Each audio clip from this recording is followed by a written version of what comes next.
success without fulfillment is the ultimate failure. Success is getting what you want. Fulfillment is living what you're made for. Most of us have been conditioned not to take a risk. People ask me all the time, what does it take to be happy? And I always tell them it's really simple. One word, progress. Progress equals happiness. If you keep growing, you're gonna feel alive. And if you keep growing, you're gonna have more to give. And when you're growing and giving is when life is magnificent. It doesn't matter how many statues, Oscars they give you, or Emmys, or how much money you have in the bank. We've all seen people have all those things, and I get the phone call because they're depressed, or somebody commits suicide in that area. So it's really an inner game, and I think that's what's missing for us today. Everybody's focusing on the outside world, and how there's a lot of things in the outside world you'll never be able to control. You can influence, but you can't control it. This, your mind, your emotions, your body, you have 100% control over what you do with these things, and that's where the game is won. You win the inner game, then you win the outer game. But a lot of people spent their life trying to win the outer game, they won and they're miserable. Someone can tell you your whole life you're a piece of crap, but you can say, screw you, read between the lines and make your life work. Someone can tell you your whole life you're beautiful, you're intelligent, you're the smartest person in the world, and you don't believe it. Because self-esteem doesn't come from what people say about you. Self-esteem is earned within yourself. It's esteem for yourself, which only comes by doing things that are incredibly difficult, and then your brain goes, this is who I am. You really gotta figure out what you're made for, and nobody knows in the beginning. So you start where you are and you do what's in front of you, do what's next, and you keep growing until you start to discover, hey, this is my real passion, this is my real hunger and drive, and it can change. People go for 5, 6, 7 years, and then they usually question their business, their career, their body, their relationships. And then one of two things happens. They change direction and feel renewed, or they go, no, I got a great deal here, what the hell's wrong with me? And they recommit and they get stronger. But that's life, and if you don't grow, I don't give a damn how much you got going for you, you're gonna be miserable. So identity is the #1 thing I work to change with people, to expand it, not to get rid of it, but expand your own sense of who you really are and what you're capable of. The mindset has to be destroy any limitation and move forward, move forward, move forward. There is a way, move forward. And I think if you watch this, it's like taking off on a plane from, I'm in Texas right now. If I flew from Dallas here to go to Hawaii, you're off course about 90% of the time. I'm a pilot. What if every time you're off course, oh my God, I'm off course, oh, I should freak out. Oh my God, I'm off course again. But you just tack back and forth and you land exactly where you want to be, 3, 4, 5,000 miles away. And I think that's how we have to navigate. I think passion is the genesis of genius. If you've got enough passion, you're gonna find answers nobody else does, but most people run out of fuel, meaning they get tired, they get exhausted, they get burnt out, they get, the law of familiarity. They're around something so much, they take it a little bit for granted. And I've managed to see something in myself that I found in every great leader that I've ever respected, and that is, I value intelligence immensely, but I know really smart people can't fight their way out of a paper bag pragmatically, right? What I see is the one common denominator of people that are successful over a lifetime is the sustained hunger. Hunger is the #1 factor. When I see somebody, I don't care what age they are, I don't care what their background is, if they're hungry to improve, to change, to make something happen,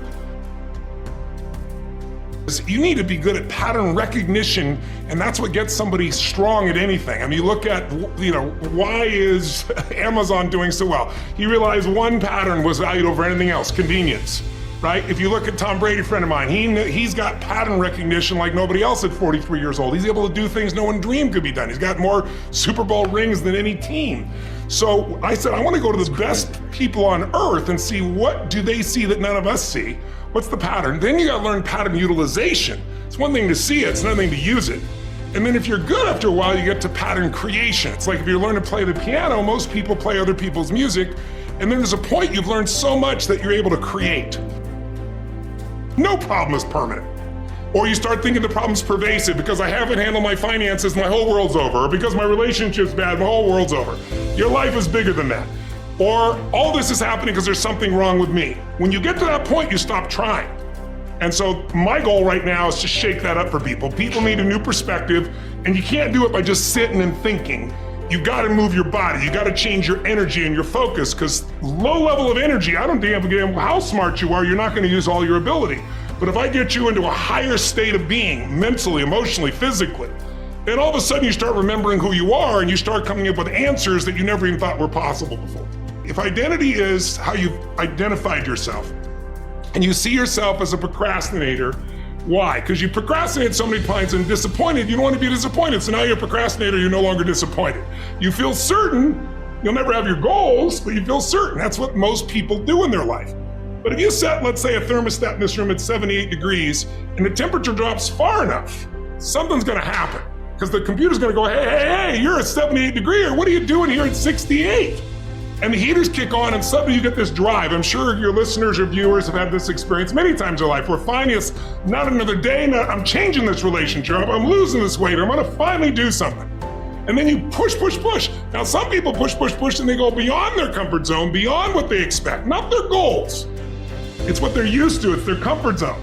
The law of familiarity is what destroys a relationship. You get around somebody enough, you love them, but you don't have the same passion, the same aliveness. And I'm just not willing to settle for a life without passion and aliveness. That's just like, there's so much to learn, there's so much to grow, there's so much to give, and I'm wired to grow and give. And I think anybody who gets wired to grow and give is gonna have a really fulfilling life. It doesn't matter what you choose to do, you're gonna be alive, because you're gonna make progress, and because you made progress, you have something to give. And we all, like, some people think they just wanna get, but you get, and it's pretty damn boring, and it doesn't really expand your sense of identity of who you are. But if you're constantly growing and then taking what you learn, you're so excited about it, you share with other people and their life gets better, whether that be software you make or dresses you design or something you do in the health space that really gets people to enjoy their food while they're eating well. If you have those passions and you keep growing, there's no limit. It doesn't matter what happens in the short term with a pandemic or with a drop in the economy or whatever the case may be. These are all temporary when you realize life is lived in decades, not in days. Good times create weak people. Weak people create bad times. Bad times create strong people. Strong people create great times. You go through so many changes in here. It's like, that's what we need today. We need to re-engineer ourselves. If you've ever seen one of these Baja races, 1,000 miles in the desert, or, there's a million different races that if you took a normal car, you'd be out of it and probably die in the first day or so. But what they've done is re-engineer the shock absorbers, the size of the tires, the engine system. And we need to re-engineer ourselves for winter. We need to re-engineer ourselves so that we can thrive, not just survive during this time. And that's what I'm seeing people do in their life and their businesses. I mean, it's been really, I know it sounds crazy, but it's been one of the more beautiful times. I hate the fear that's been generated in so many people unduly. I mean, this CDC themselves, I wrote this in my book, there's a section in my health book, and I quote directly from the CDC. What's the number one risk factor other than age? 80% of people die of COVID, 79.8% are overweight and obese, extremely overweight, something you can easily do something about, nobody talks about. And number two is fear, because the anxiety makes people change their breath, they can't fully oxygenate. So it's like, there's a lot within our control if we just wake up. But the beautiful part of COVID is a lot of people waking up to what's possible, seeing where it is, seeing how they could change their entire business. Because when things happen, and they're gonna be unjust things, it doesn't matter the color of your skin, it doesn't matter your age, it doesn't matter what country you're from. Injustice is everywhere. It's gonna happen to all of us at various times, right? Or it may not just be injustice, just like, wow, you got cancer. I mean, it's like, what do I do to deserve this? It isn't like that. It's not something you earn by brownie points. It's like, okay, what am I gonna do with what life has brought me? And my greatest growth that's helped me help so many other people is because, if someone tells me I got a tumor in my brain and I'm gonna die, and I'm like, I don't accept that, right? I got a torn rotator cuff and there's, you're gonna have to go through 6 months of rehab. I'm not gonna accept that. There's gotta be another way. Most decisions are made unconsciously. And like 48% of what we do, depending on which doctor you read, is about habit. What's great about habit is you don't have to think. What's bad about habit is you don't change, right? And so most people make these decisions unconsciously, but what are they? One, you decide every moment of your life, you're making a decision consciously or unconsciously what to focus on. So if you focus on the worst scenario, of course you're gonna feel sick to your stomach, right? And then you find out it's not true and you're fine, right? focus equals feeling, but there's patterns of focus. So if I asked your audience right now, or all you guys, what do you think most people focus on more? What they have or what's missing? What's missing? And including super achievers. Like some of the biggest achievers are always focusing on what's missing because they're always trying to get to the next level. So what happens? As a result, when you're always focused on what's missing, you cannot sustain happiness. It has nothing to do with how intelligent you are. It's just like software. So you always look at what's missing, so you never feel fulfilled or alive, right? And so you keep being on the hamster wheel trying to do more, and it's never enough. That's what people end up being, pushing and pushing and pushing, and you see them burn out, they have everything, and they're miserable. Second pattern, do you think most people focus on what they can or can't control? Can't is most people. But for the average population, and during COVID, there's so much you can't control. It's easy to be focused on what you can't control, right? So what do you think happens to somebody who's constantly focusing on what's missing and constantly focusing on what they can't control? They're gonna be pissed or angry, overwhelmed, or stressed or depressed. Then add the third one, and I gave you a dozen, we'll just do three. What do you think most people spend their time more? The past, the present, or the future? Depends on the person. Right. Most achievers focus on the future. You are correct. Most people who are unhappy and frustrated, which unfortunately is the majority of humans, most people are not happy and thrilled and have a great body and a great relationship. We all can, but very few people do because they're focused on the past, and usually they can't change it. Or they focus on a future that they're concerned about. Yeah. And either way, they're stressed. So I ask people, I got 20,000 people in a stadium, they'll say, how many of you know somebody who takes antidepressants and they're still depressed? And 85% of the hands go up. But the point is, when you change those decisions, like the first decision is focus, then the second decision is, what does it mean? The minute you focus on something, you gotta, what does it mean? So you wake up and feel like shit, what does it mean? Well, I effed up last night, or it's the end of the world, like or it doesn't matter, right? The meaning creates your life. But when you said emotional home, what I learned is that people have an emotional home. Like some people, I'm sure you know, no matter what happens, they're pissed off. Or no matter what happens, they're worried. They worry about other people and themselves.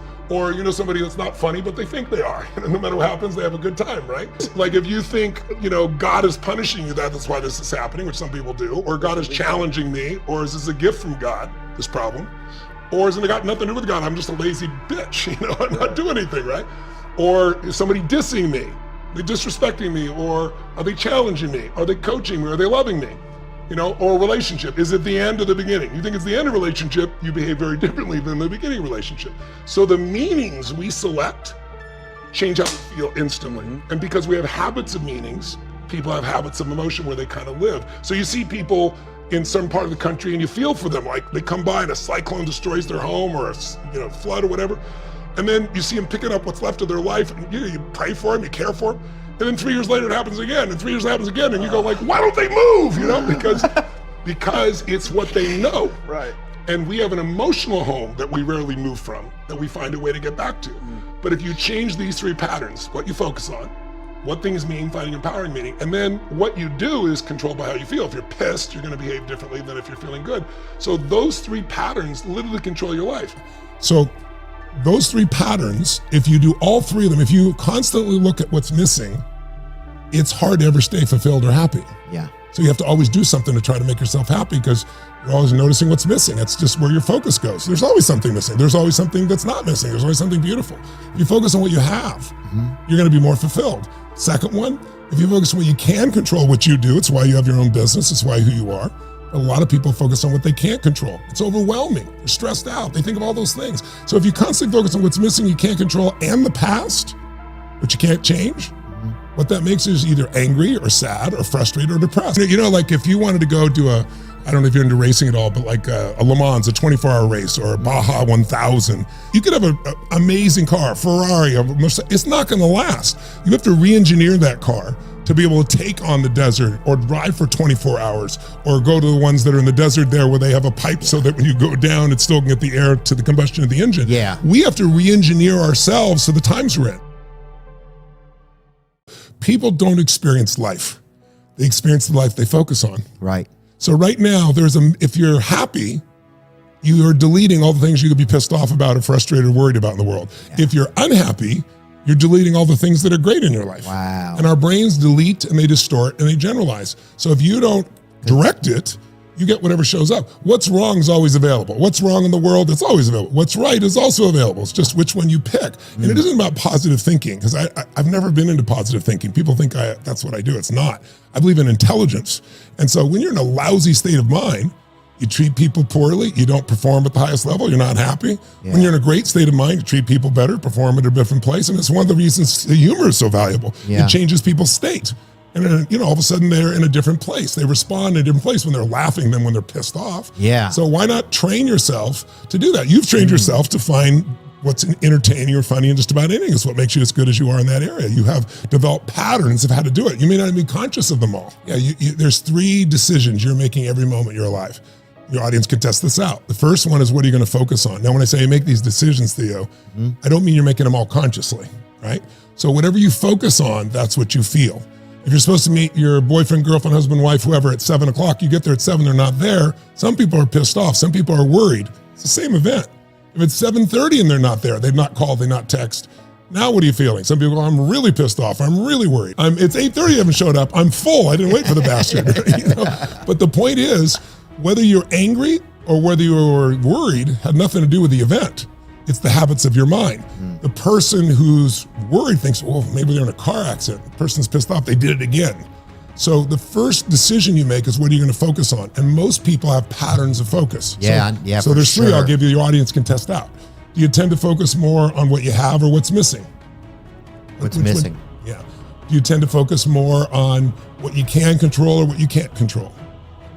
Probably what I can control, but it's out of desperation because I feel like I have to control everything. Well, that's not a bad thing. You can't control everything, right? It's an illusion, but you can influence so much. You can control everything in you. Okay. And then the third one, do you tend to focus more on the past, the present, or the future? The past. Yeah.